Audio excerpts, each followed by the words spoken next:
Hi hello friends, welcome to Mouni cine updates. So எனக்கு one of the ஒரு favourite hero நம்ம கண் முன்னாடி வளர்ந்து ஒரு இடத்துக்கு போயிருக்கார் இல்லையா. ஸோ எனக்கு ரொம்ப ரொம்ப பிடிச்ச ஒரு பர்சன். ஸோ ஆக்டர் சிவகார்த்திகேயன் அவங்களுக்கு வந்து இன்றைக்கி ஒரு ஸ்பெஷல் டே, அவரோட பர்த்டேங்க. ஸோ நம்மளோட MCU சார்பாக பிறந்தநாள் வாழ்த்துக்கள் சொல்லாமல் உங்களுக்கு யாரெல்லாம் விஷ் பண்ண நினைக்கலாம் மறக்காமல் கமெண்ட்டில் விஷ் பண்ணுங்கள். அவரோட பர்த்டேக்கு அவங்களோட ஒய்ஃப் ஆர்த்தி வந்து பார்த்திங்கன்னா இந்த ஒரு ஃபோட்டோவை ஷேர் பண்ணி சிவகார்த்திகேயனுக்கு வந்து பர்த்டே விஷ் பண்ணியிருந்தாங்க. ஸோ இந்த ஃபோட்டோவை ஷேர் பண்ணி என்ன சொல்லியிருந்தாங்க அப்படின்னு பார்த்தீங்கன்னா, happy birthday to the king of my heart and to the source of my happiness, love யூங்க. அந்த இங்கே அப்படின்னு சொல்லும்போது நம்ம ஊர்லெல்லாம் அப்படி தான் சொல்லலாம், எங்கெங்க அது எனக்கு அப்படி ஃபீல் ஆச்சு அது படிக்கும்போது. ஸோ ரொம்ப அழகாக வந்து விஷ் பண்ணியிருந்தாங்க. KPYலோட ஜேர்னியை ஸ்டார்ட் பண்ணி, அதாவது நம்ம அமரன் மூவி செலிப்ரேஷன் வச்சுருந்தாங்க இல்லையா, தீபாவளின்னு நினைக்கிறேன் அந்த டைமில். ஸோ அப்போ வந்து பார்த்திங்கன்னா நம்ம ஷாத்திகா வந்து சொல்லியிருப்பாங்க, உங்களோட வளர்ச்சி நிறைய பேர் வந்து இங்கே ஷார்ட் பீரியட் ஆஃப் டைமில் வளர்ந்துட்டீங்கன்னு சொல்லி நிறைய பேர் சொல்லுவாங்க. பட் அதுக்கு பின்னாடி நீங்கள் எவ்வளோ உழைச்சிருக்கீங்கன்னு சொல்லிட்டு அதை பார்க்கும்போது தான் நமக்கு தெரியும் அப்படிங்கிற மாதிரி உங்களோட சொல்லுவாங்க.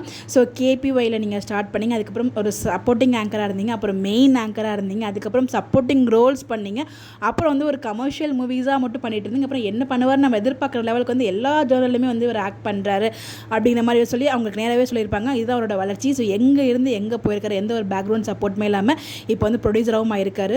ஸோ பாட்டு பாடுவார், எழுதுவார், இவர்கிட்ட இல்லாத டேலண்ட் எதுனே தெரியலங்க. அப்படியே டைமிங்கில் அப்படியே காமெடி இருக்காது, இவர் அடிச்சுக்கிறதுக்கு யாரும் இல்லை, அந்தளவுக்கு டைமிங் சென்ஸ் அவருக்கு இருக்கும்.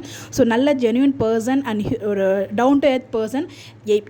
கீழே இருந்து மேலே போனாலும் பட் எப்படி நம்ம கீழே இருந்து அவரை பார்த்தோமோ அதே மாதிரி இப்போ வரைக்கும் நம்ம வந்து அவரை பார்க்க முடியுது. ஸோ வந்து எந்த ஒரு இது இல்லை, கெத்தில் ஃபீலே பண்ண முடியாது, ஒரு நார்மலான பர்சன் மாதிரி தான் வந்து அவர் நடந்துக்கிறாரு.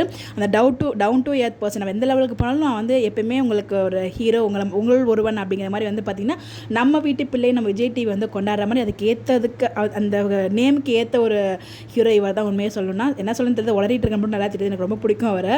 ஸோ அவர் வந்து பார்த்திங்கன்னா என்ன சொல்ல வரேன்னா, ரொம்ப சிம்பிளாக இருப்பார், எவ்வளோ தூரத்துக்கு போனாலும் தலகணமே இருக்காது. ஸோ ரொம்ப ஹம்பிளாக, ரொம்ப டவுன் டு எர்த் பர்சனாக எல்லாருக்கூடையும் ரொம்ப ஜாலியாக மிங்கிள் ஆகி வந்து இப்போயுமே அதே நம்ம எப்படி பார்த்தோமோ அப்போது இப்போயுமே அதே வைபிள் இருக்கிறது அதுதான் ரொம்ப பிடிச்சிருக்கு எனக்கு.